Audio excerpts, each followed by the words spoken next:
Blessings, blessings. Welcome to the Double Impact Healing and Deliverance Center of Christ, where the shepherd of this house is Apostle Keith Blanton. Amen. And I am Mrs. Blanton. Amen. And amen. And so I'm going to bring forth a word. As I told you, I guess the past 3 times, God's been just giving me titles. And then I just go from there. I hear a title or something. And so, and this one is Bad Mom, Good Mom. And so, mother, mothers. So what is a mother?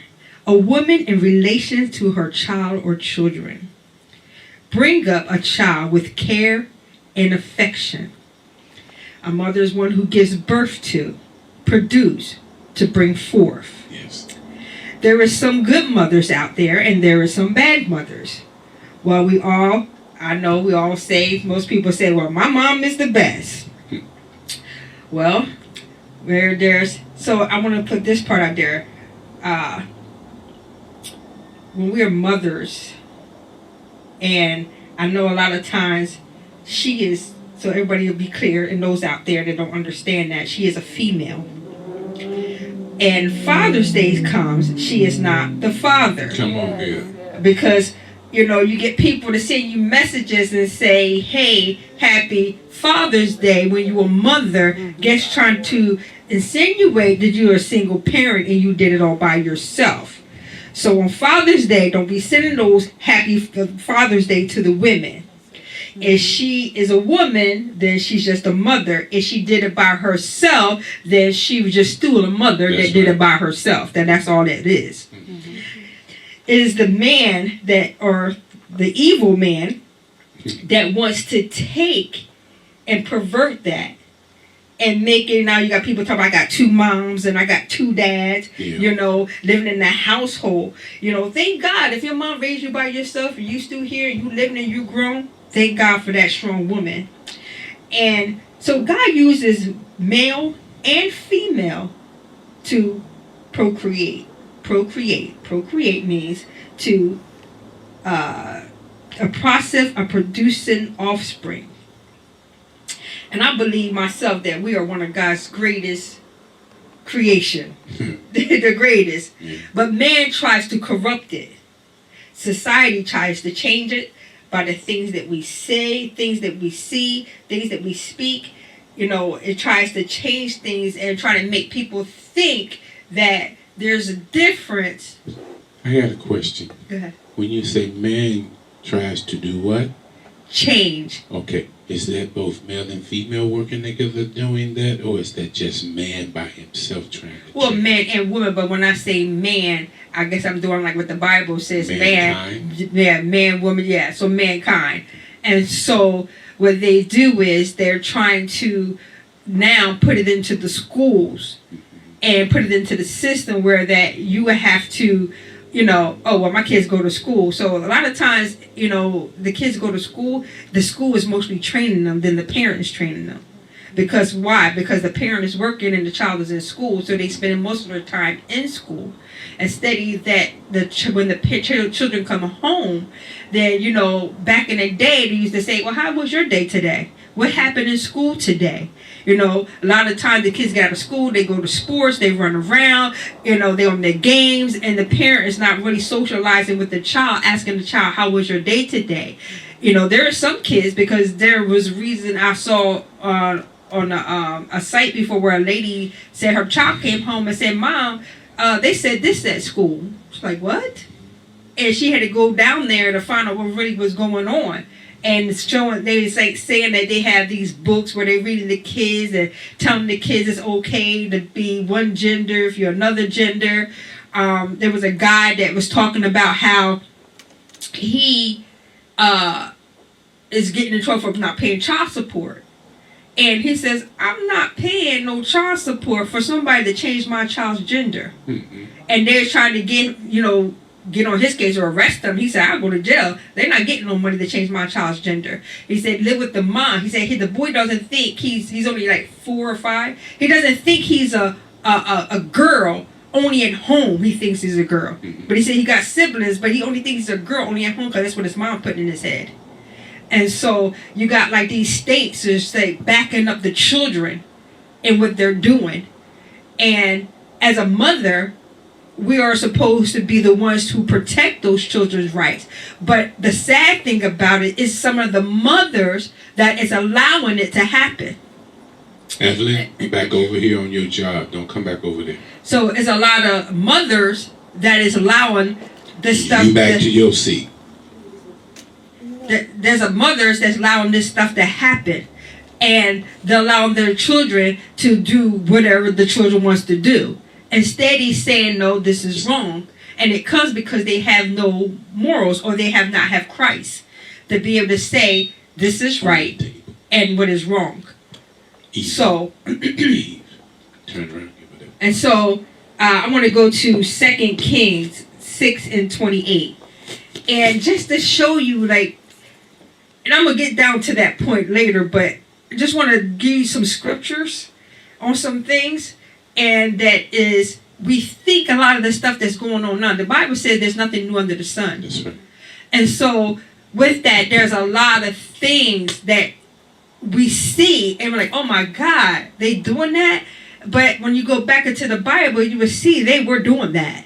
And they, so I'm going to go to 2 Kings 6:28. And even though it sounds, it's out of the Bible, so even though it sounds sickening, is just showing you some of the things that happen. So 2 Kings 6:28. It says, and the king said unto her, what aileth thee? And she answered, this woman said unto me, give thy son, that we may eat him today, and we will eat my son tomorrow. So we bore my son, and did eat him. And I said unto her on the next day, give thy son that we may eat him. And she hid her son. Was that cannibalism? Yeah, cannibalism. Yeah. So they decided, because if you know this story, it is because it was a famine. So because the famine was there, they had no food. So they decided that they needed to eat. And instead of making a sacrifice, they went and they decided to eat each other's children.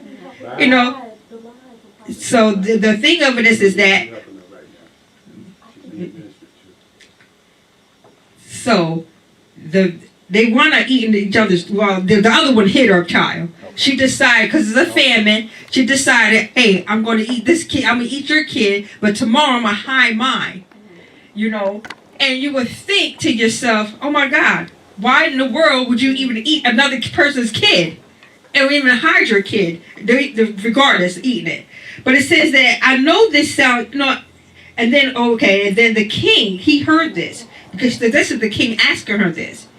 And it came to pass when the king heard the words of the woman that he rent his clothes, and he passed by upon the wall. And the people looked, and behold, he had sackcloth upon his flesh. And I was thinking, like, they didn't even arrest her. They didn't do all these other things. But I guess because of the famine and things that was going on, this is what the people were doing in the land. But and this it goes back to selfishness too. Rather for her dying and just saying, hey, we're just gonna die, she decided to do the unspeakable thing. Now here goes another woman, and this is 1 Kings 17:12. And here's where we'll call the good mother, because here's another mother almost in the same situation, but she doing something different. And it says, and she said, as the Lord thy God liveth, I have not a cake, but a handful of meal in a barrel, and a little oil in a cruse. And behold, I am gathering 2 sticks, that I may go in and dress it for me and my son, that we may eat it and die. So no, she's not eating her kid. So what she's deciding she's going to do is, you know what?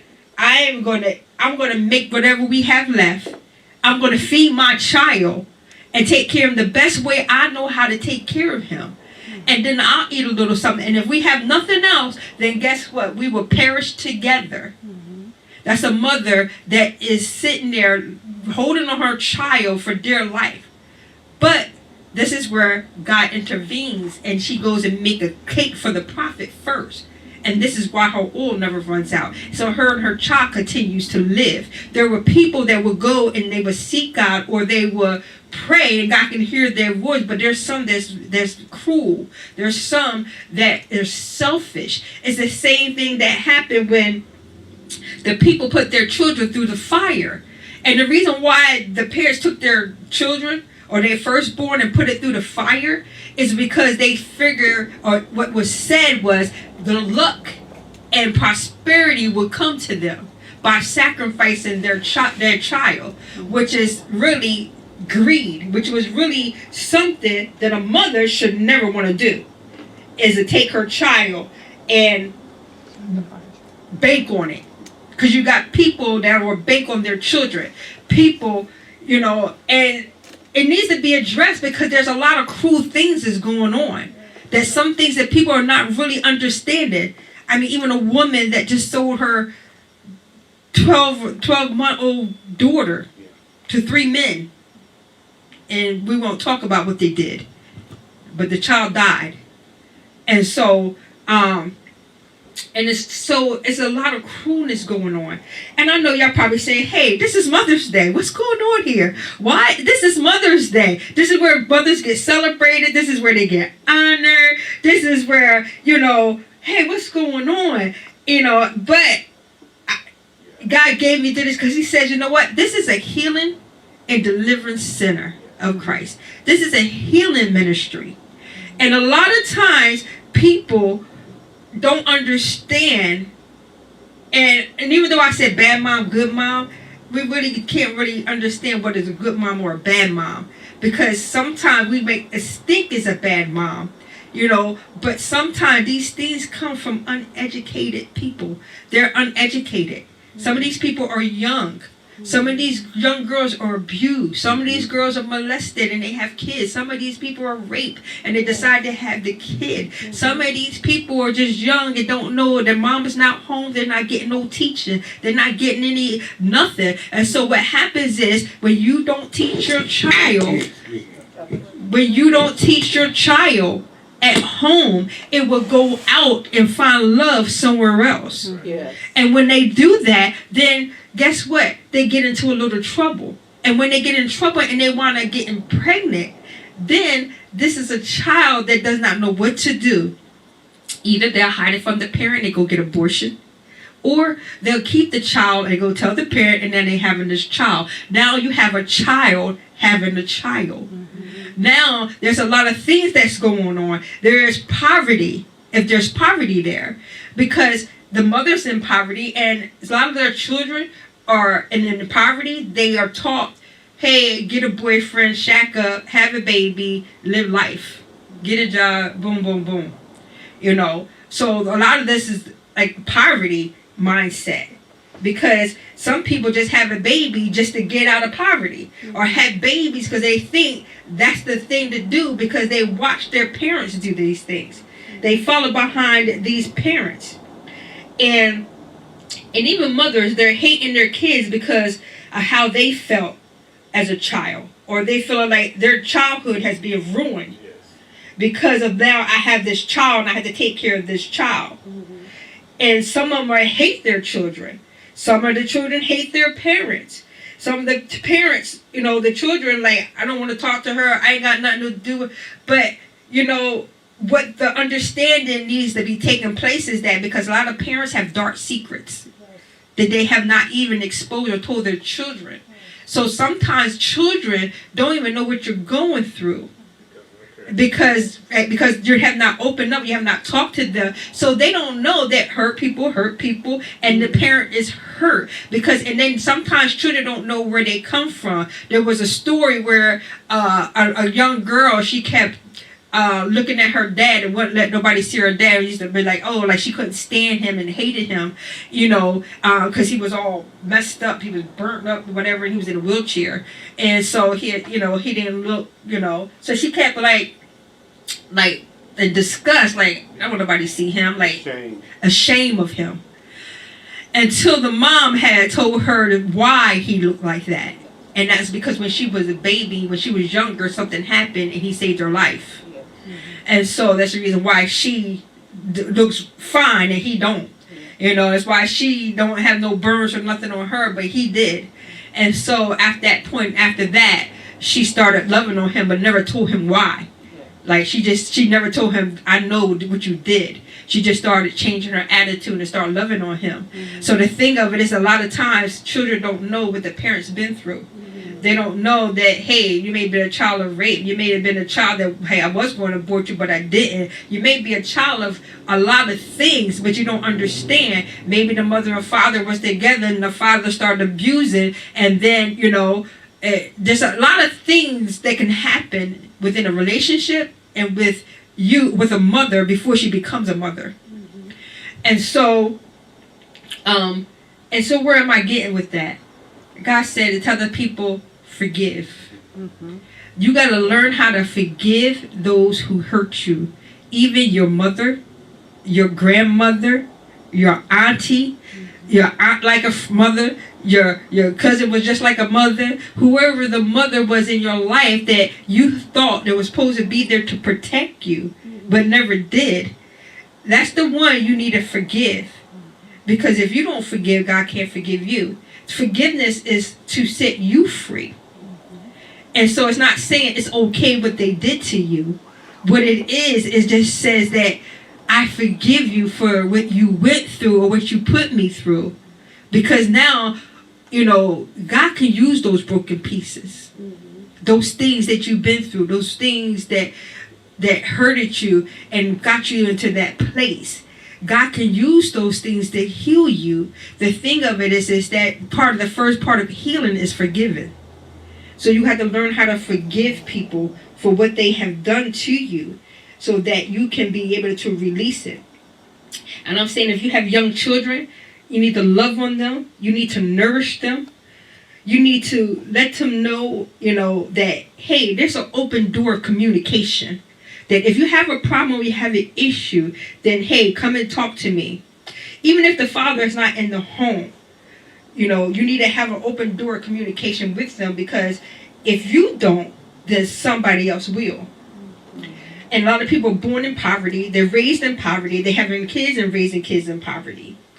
Doing things as they see the world doing. And then what happens is that it becomes a generational curse. Poverty curses, molestation curses. You know, wherever you were or going through or happened, it can lay upon your children if you don't break that curse. The thing is, we need to learn how to break the next generational curse, that it won't come into your family. Because not only that, you don't even know sometimes there could be a murdering spirit. There's abuse and neglect spirit. There's a resentment spirit. There's a whole lot of things that's going on in the heart and the mind of the people. And a lot of times the mother is looking for a lot of attention. But she ignores that she needs help and that she needs healing. She thinking she can go to person, bed to bed, friend to friend, and just party themselves to death, drink themselves to death, trying to hide and cover up the pain and whatever that was going on in their lives, not knowing that if they only found God or only forgave, that it would release something, a burden from off of them.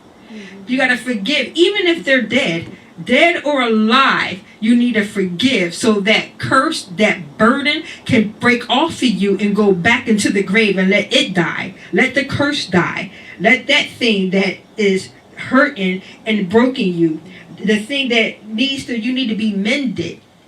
You need to be mended. And the only way to be mended is to go to that parent and ask that parent for forgiveness, or forgive them if they have the ones that did the hurt to you. Say, you know what? I forgive you because I know your situation. I knew it happened. And so I forgive you for that. You know, sometimes, and especially if you're the firstborn.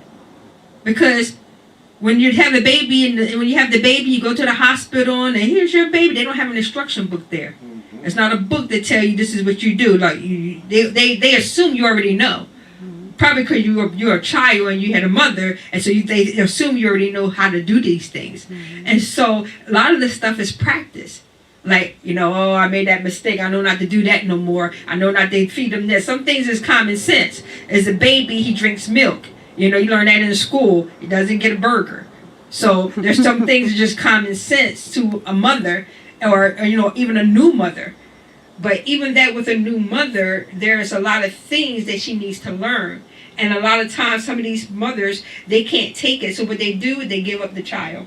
They get the child up for adoption. Because some of these people are young. Some of these girls are 13, 14 years old that's having these babies, And it's because, one, again, there's no communication in the house with the mother or the father. And to be able to talk to them about the things so they can let them know what is going on. And again, if you don't get them, somebody will.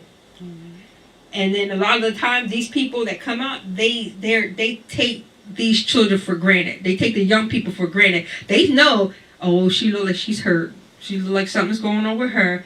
She's lonely. I see she ain't got no friends, so I'm going to be her friend. And that got to be her friend only just so he can have her to himself and do whatever he wants to do to her. So Christ is love. And if you find Christ, then you could put love in you. He will make you a new creature, meaning that when you forgive, he'll start dealing with your heart, and he'll start mending your heart. Wherever it is that's going on in your heart, he can restore your relationship with your mother, or you with your kids, or even your grandmother, or your auntie, whoever it is. It could be a spiritual mother, whatever it is. Some people are like, well, she did this and that. Well, she's supposed to be a woman of God, but she wasn't good. She did this and that. Well, she may need to be healing too. The thing of it is that, and then sometimes it's because you expect too much from one person and assuming that person is supposed to be there to take care of all your needs. When God said, no, I need you to get a relationship so I can teach you what I need you to know. So I can teach you how to be a better mother. I can teach you how to be a better friend. I can teach you how to be a better wife. I can teach you how to be a better sister. I can teach you how to do things in another way, a loving way, a kind way. Watching how you talk to people that you may not offend people, and watching how you respond to people because you feel like you've been offended or I've been disrespected. You got to know that, hey, let me think before I speak, because words have power. That's why the Bible said that death and life is in the power of the tongue.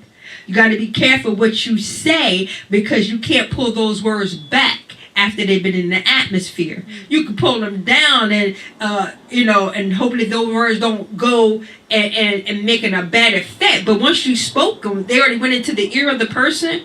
It's there. It takes time to get that out. You can say, oh yeah, I'm over that. Yeah, you over there a lie. And that's a lie. You're not over there just like that. Somebody said something and you were offended, then you were offended. That means that you're going to have to go and talk to God so he can remove the offense, so he can help you to deal with that. That you no longer be offended every time somebody says something because you didn't like something what somebody has said. No, what it did was it hit a funny bone that wasn't funny. And so there is no perfect mother. There is no perfect mother. All need forgiveness. All need help. A lot of parents, you think, oh, well, it goes back to they only know what to do only with what they had. Yeah. They only know what they know. Mm-hmm. You can't expect a mother to know everything, according to what she knew and how she was raised in, compared to her community.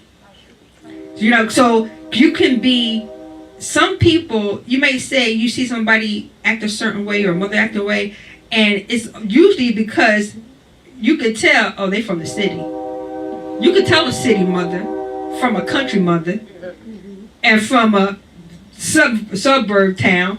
You can tell that.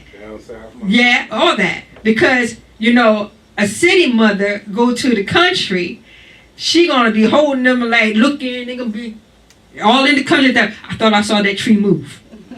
I think somebody threw some rocks at me. That's what they do in the country. They throw rocks. Oh, look, somebody throwing stuff at me. No, in the country, people go to the city. It's almost like they ain't got no fear.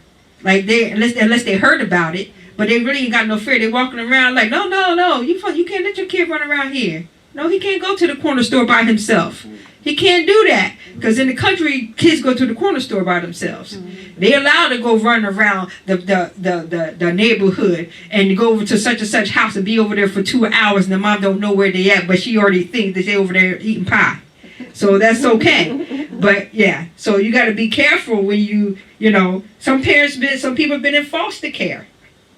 Somebody been abused, you know.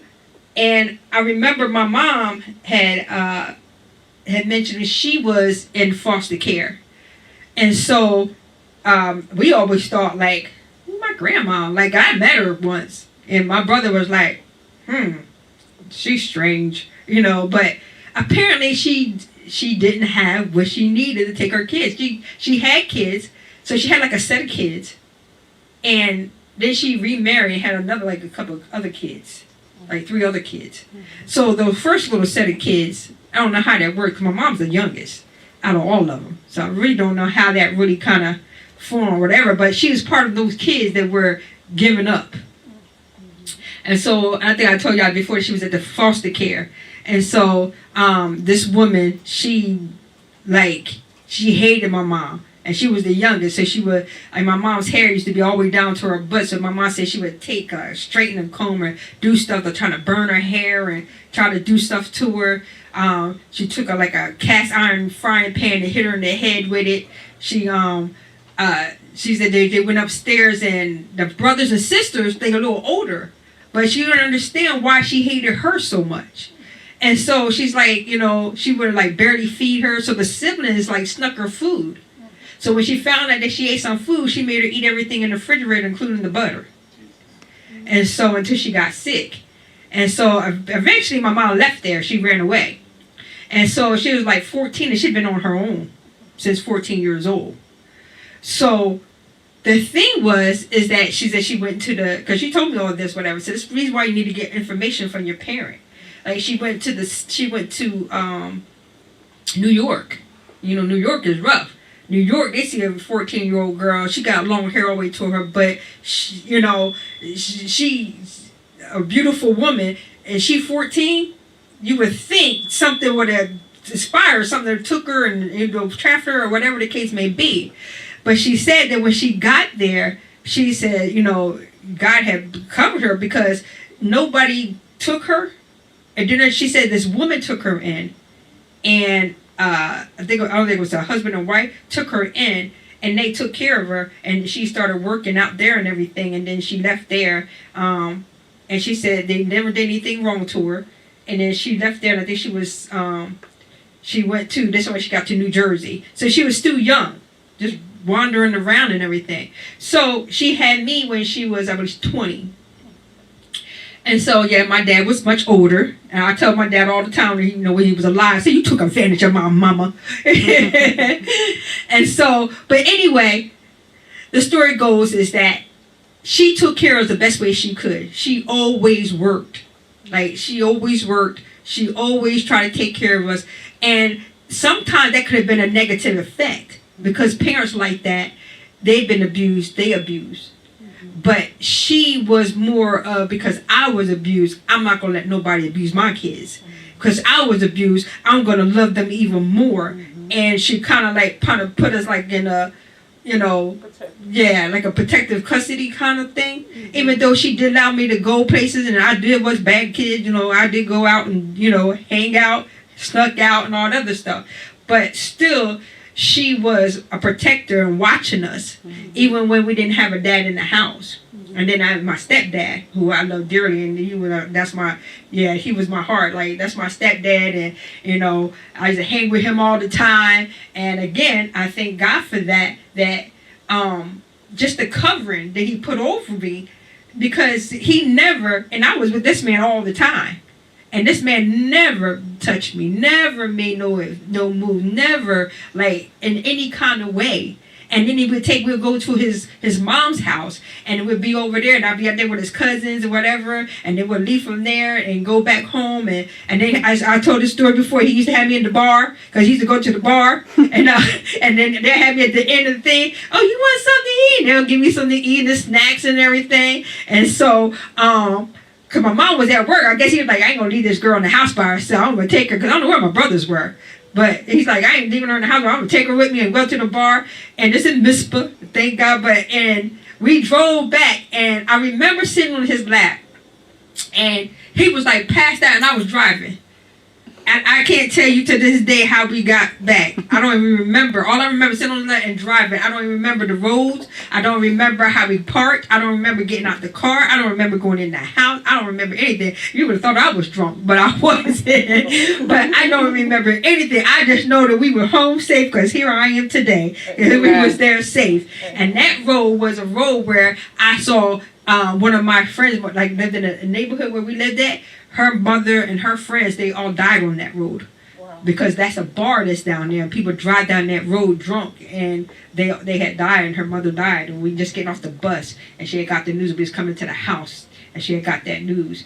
But so then we were young, so a lot of times, like, and then they want to have me kids. So what I'm saying is, like, find out what's going on in your bloodline, in your family, and then you got to learn to forgive, because spirits travel. Generational curses mean that it's in your bloodline, and then it'll skip to anything or anyone that's open to it. So if you're open to abuse, and a lot of times some people, they did research where they found out that some people didn't even know their real dad. Let me put it that way. Their real dad or their real mom. And the man had the same traits as the father and didn't even know him or raised with him. Meaning that the father was an alcoholic, they were alcoholic. Come to find out that their daddy was an abuser and they was an abuser. And they didn't even raise up in the same house. So it shows you that spirit travels. Most of the times when somebody's an alcoholic, one of the children become an alcoholic. And she got 3 or 4 kids. And if the mother gets to a certain age, like my mom got pregnant, I think had me at 20, I had my son at 20. I know somebody that had their child at 14, their child had one at 14. Like, one of those kids pick up one of those curses. Like, one of those habits, one of those things where that they were a young mother, then their children was a young mother, then their children was a young mother, and they was molested, and they don't even know it. I knew a family that they didn't even know that the great-grandmother was molested. Bloodline curses. Huh? Bloodline curses. Yes. And so they didn't know that the great-grandmother was molested, and then their grandmother was molested, and then their mother was molested, and then they were. Or it wasn't yet, or it wasn't. We prayed that they weren't. But that's the thing, that somebody has to stand up and break the generational curse. Somebody has to break that bloodline curse. Somebody has to say, you know what? But how can you break it if you don't know it?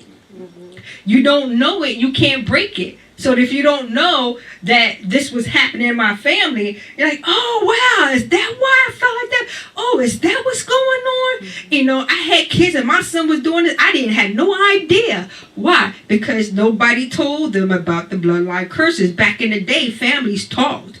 Families knew things. They talked about things, and they'll tell you this. There were some gossipers back then, some auntie gossipers, the window peekers. They used to sit at their window, and I knew a lady like that. Like, how she know all that? She in a wheelchair in the house. Everybody's business too. Everybody's been like, how they know? It's like, how they know all the people's business, and they sit in the house all day. And and the such and such. Oh no, they don't live there no more, girl. She got rid. How she know that? Like, you'd be surprised how people know other people and they just sit in the house. But gossipers. And even though gossip is a bad thing, but sometimes it was leaking out some things that people needed to know. So what am I saying to you? Get to know who you are and your family. Get to know the things that maybe you don't know, but if you still got a grandmother still living, a great-grandmother still living, an auntie or whatever in that family, you need to ask them some questions so that they would know. Because there's things that I really didn't know, because I started talking to my auntie, you know, every now and then then she had told me about my, I think it leaked from my dad at first. Then I verified with my auntie that lived in the house, which is my mom's stepsister. And she was telling me that, because my dad, I think he had the story kind of messed up, but he was saying that my mom's sister had died. And he was like, yeah, because, you know, oh my God, she was such a beautiful girl. And I think what happened was somebody was jealous because she was seeing some white man. And I'm like, but I'm not sure, because I had to ask her again about that story. But he was saying that she was with some, I guess, talking to somebody white, and I guess somebody didn't like it or whatever the case may be. So when they came home, my mom said when they came home, my auntie said, because my mom never told me that. She just said her sister passed. But when they came home, she was hung in the driveway. And so they figured that somebody, you know, didn't like what was going on and they hung her. So I don't know if they ever even found out whoever did it.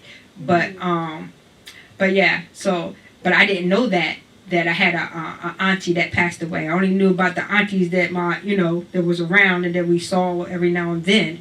But again, you know, if you don't know, you don't know how to pray for those things or break those curses. Because we can say all day, I break that curse, I break that curse. But what curse are you really breaking if you don't know the curse? If you don't know what's on your family bloodline? Because you'll say, well, God broke those curses when I got saved.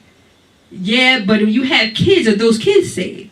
When you have your kids and they get grown and they go their own way, then that's when the enemy says, now I can creep up on them. I can get on them because they don't have no covenant with God. You got to break that curse off of their life because they out there drinking, they out there partying, they're doing this and that. So you got to find out what is going on in your bloodline and in your life so that we can be better mothers and that we can help. And see, a mother is just not a mother to her own child. A mother is a mother to even, when you're a real mother, you're a mother to other people's children. Community. Yeah. And they, like I said, with the Proverbs, what they call it, the African Proverbs, it takes a village to raise a family. And basically it takes a whole village to raise a family. It takes more than just the mom. It takes more than just the dad. That's why God made it that way, mom and dad. That's why he gave you cousins, aunties, and all those people so they can help. Seen a video where the boy, he big chunky boy, like he 14, beating the mom up. Him and the mom fighting, fist fighting. I mean, he pow on her, like pow, pow. And I'm thinking to myself, that if you couldn't beat him, she should have called the aunt, but it was too late because they was fighting. I said, hopefully she didn't call the uncle or somebody to come over there and take care of him because he was pounding her. Like anytime you're going to stand up to your mom and fight her like somebody on the street, because that's how they were fighting, like somebody on the street. Like you would think, like rare, you need somebody to come in and help, because some of these kids are bigger than the mom. And so, it's just communication. It's about raising. Apparently he must not have been raised and not to put your hands on your mama, And apparently he got to a bigger age, or age where she allowed things to probably happen too much, because when they're young, it doesn't just happen overnight. Sometimes it escalates, and sometimes it's like, oh, they'll holler at you or scream at you or hit you, whatever. That's when you need to, let them know, hey, I may be the mom, but hey, I'm going to take you down if I have to, So it's just about communication and talking to your children. There's a lot of things that's going on with the children. There's a lot of things going on in the world. We don't want our children to get caught up in the things of the world, get caught up in this material things. You think it is one thing, but it's another. There's a lot of, good people, good mothers.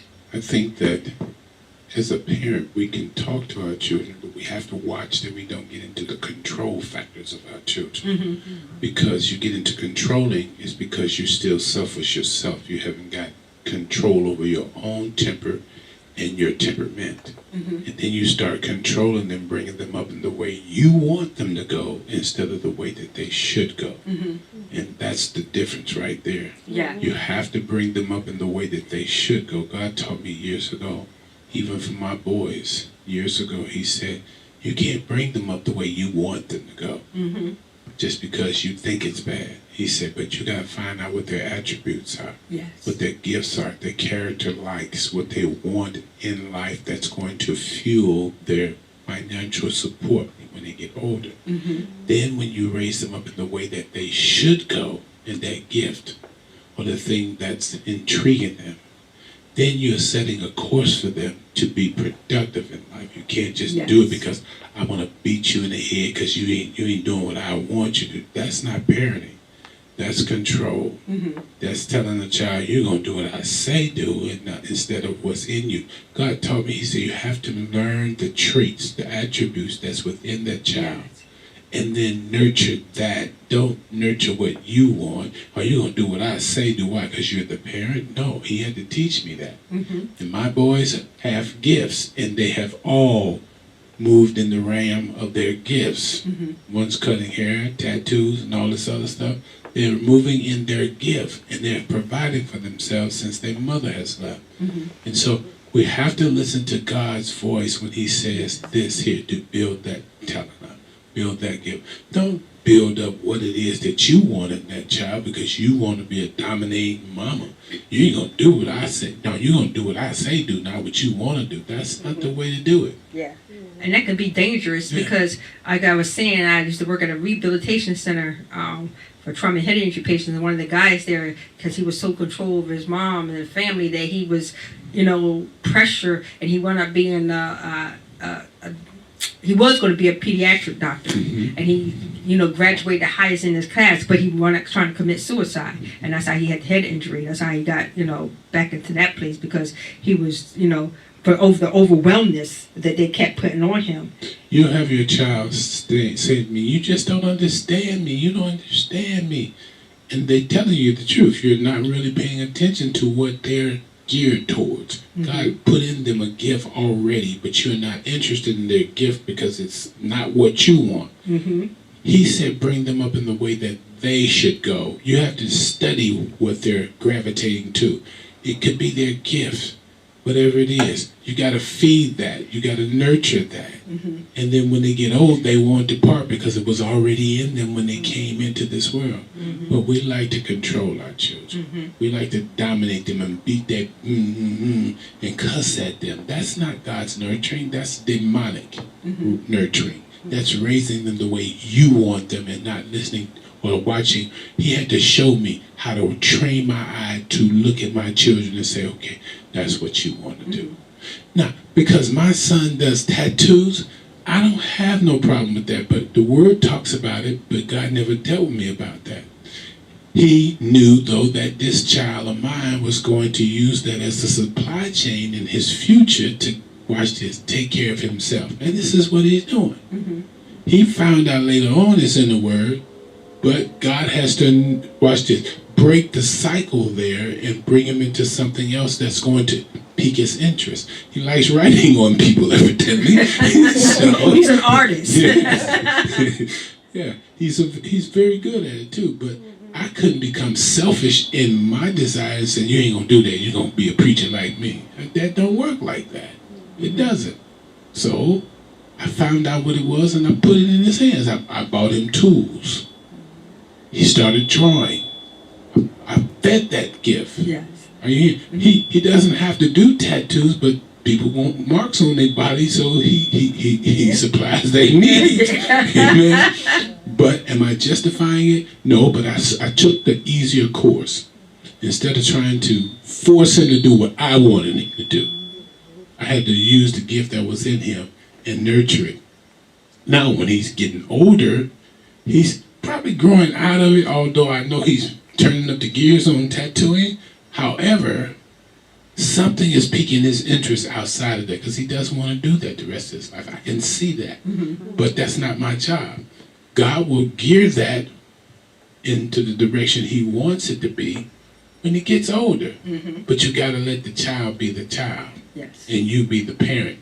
The parent is to look at what it is that they're showing an interest in.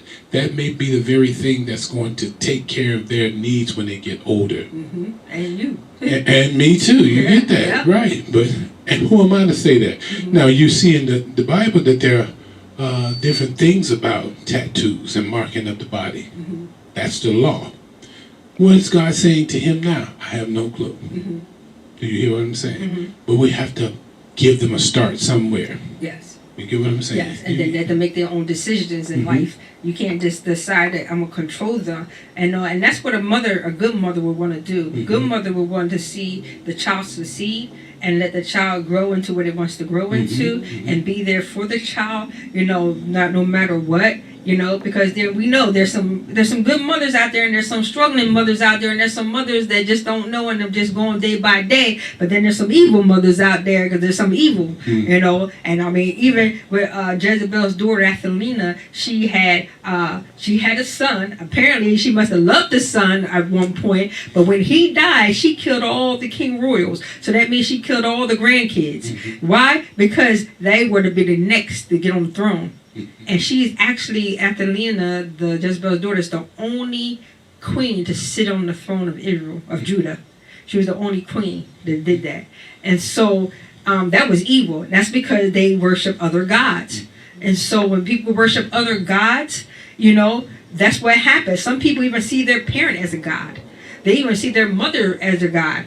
I knew a lady, and she had came one time, and I was talking to her, and she was kind of like friends, and we're socialists, not really friends. And she was saying how her mom loved God, and her mom did everything together. They had a business together. They lived together. So you ain't had no life. It was just you and your mom. So she saw her mom as a God. So when her mom died, she kind of left God. So I was like, so you didn't really love God then? She's like, well, no, you didn't love God. You loved your mom and the God that your mom served. So how do you think your mom going to see you now? Like, how do you think she would feel that she trying to put something in it? She was giving you all the love that she had, but yet you were seeing her as an idol. You were seeing her as a God. And so now that she died, you don't no longer serve her God. Then you never had a relationship with God. And she was your idol. Well, I've got another son. He cuts hair now. He was put in a wheelchair. I'm sure he would have won another course, but he found another niche that he likes to do.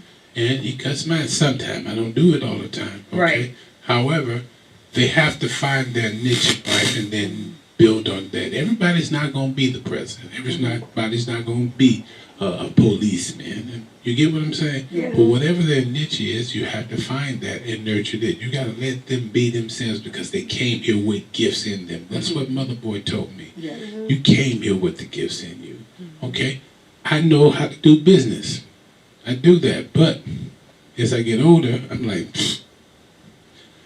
I'm not losing interest, but sometimes you get to a peak in things where you say, I'm tired of that, now it's time for something else. But you have to allow God to lead you into truth, for the will of God to be present in your life, not for someone else's will to be over mine. I don't care if you're 16, 17 years old. That child still has a built-in factor that will show them and you which way that they should go. You have to study them. You can't just, you're going to do what I say do. That's control. That's witchcraft. That's dominance. God don't even do that to you. He gives you a choice to choose ye this day who you're going to serve. You make that choice. He doesn't make you do it, but you make the choice. If you know like I do, you choose him because he leads to life. After that, you're going to get beat up by the devil. Did you hear what I'm saying? But give folk a choice. You can't just beat them and make them do what you want because somebody telling you what you shouldn't let nobody but raise your child. You ain't doing a good job. You're not doing a good job. You cursing them out. As a parent, we're not supposed to curse at our children. We're to be the example. Hello. We're not supposed to kick them and scratch them and curse at them to dominate our children. That's control. That's witchcraft. You don't do that. You have to talk to your children. You have to be sensual and sensitive to what it is that they have a need of. My thing when I was a youth and hard-headed, my hard-headedness was mostly, I like this here too. Well, you don't care nothing about what I care. That's what I would always throw back at my mother. And she wasn't hearing me. I was really trying to say, I want to do this. Can we do this? Children don't know how to vocalize to you. what it is that they're interested in. You have to research it to find out, because they don't know how to communicate with you what their natural desires are. Some of this stuff is not cool. You already look at them, you can tell, oh, you got boys in your heart, okay. Well, what else is behind that? Do you get that? What else is behind that? Did that like for boys come from you? A trait that you had? Are you hearing? You got to pinpoint your enemy in your children. And then you got to take the enemy out of your face first, so that you can see clearly how to direct that enemy that's in your daughter's or son's face. I learned that at an early age, and it works. God dealt with me first. He said, get that mote out of your eye first, so you can see clearly how to help your brother and sister. That was teaching me how to be a spiritual father even then. And I didn't know he was preparing me for, watch this, pastorship, and then now down the road, bishop. Okay? It has to come through levels. And there are levels of preparation. Some folk don't even want to hear what I'm talking about, because it goes against your grain. I'm your mama. You're going to do what I say do. That doesn't mean you're supposed to be Lord over their life. You gave birth to them, but they have a life now. You bring them up in the way that they should go, so that they can be prepared for hard times when it's time to fend for themselves. What if you die right now? Who's going to take care of your child? Some people that you don't want over them? Have you prepared for them a future already? Have you got insurance on your children already? Are you hearing what I'm saying? Don't want them going in the wrong hands. There you go. Because if they go to family, you already know where they're going. They ain't serving their God, your God. They ain't going to serve your God, and they'll neither. To go make a God. So stop being selfish with your children and the love that God puts in you. You have to learn how to distribute love fashionably and equal. What's the word I'm looking for? Equivocally. You have to know how to balance that love out. You can't just beat them over the head because they don't do what you say. Find out what's causing them to think that way, first of all, and then deal with it spiritually, because God will give you the tools to deal with your children. Even some of the hard-headed children in your church that don't like doing what you told them to do, and they find a contrary course to try to control you. You'll learn how that sometimes the rod is more better than talking. Some folk don't like being talked to. I see it all the time in my presence. That's a hard-headed child. That's a child born in witchcraft. They're already rebellion. They're not used to being told what to do. They don't understand the authority in a house. So now you got what you call bumping heads. Bumping heads. Are you hearing me? Then you got what you call the outside counselors that try to be the pastor and ain't the pastor of that church. They will come in and give their advice where it's not necessary or wanted. When you try to lord over people that's already got a pastor in the house, you're in witchcraft yourself. So how you going to listen to someone that's in witchcraft and it wasn't delegated to you as the pastor? You ain't hear what I just said. You can't do that. What you do is find what people do who want another way. They go find somebody that's thinking like them and listen to them, because they're just saying right now what you want to hear. When you suffer from rejection, you learn how to tell people what they want to hear to get them to be your friend. Rejection is the root cause of pride and rebellion in any church. This is why people yoke up with each other, because they want somebody to talk to and to vent to. And you just might be the person they want to vent to. And so they mess into. And then all of a sudden you find yourself in a rebellious pattern because you're listening to someone that don't have your deliverance. The people that God designed to have your deliverance, now you're rebellious against them. You start doing your own thing. We got our own thing. I heard that song, I'm sorry. Sorry. But when you get into that mode of we got our own thing and it ain't God's thing, you're in the rebellious mark right there. And you can be stuck for years until God says, okay, we're going to break that pattern because now you're ready to listen. But when you ain't ready to listen to those who've been where you are, you're going to stay stuck there for right long time. I did. I stayed stuck for quite a long time. Babahoshaya. Quite a long time. Coincidentally, let me drop this nugget right here. Because I got tired of being stuck for a long time, I'm where I'm at now. And I start following the path of righteousness, the path of God. And now I'm ready to move into another place of maturity in the spirit as well as wisdom. Allowing wisdom to lead me, the spirit of truth to lead and guide me into all truths.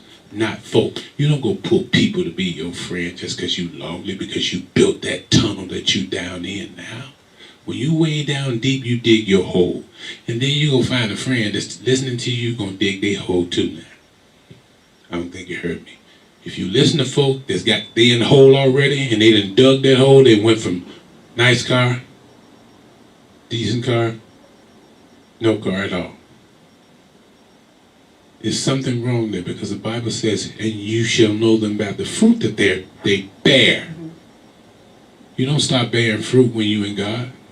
You don't start losing fruit when you're in God. Did you hear what I'm saying? The fruit that they bear. What is the fruit? The first 9 fruits of the Spirit is number 1.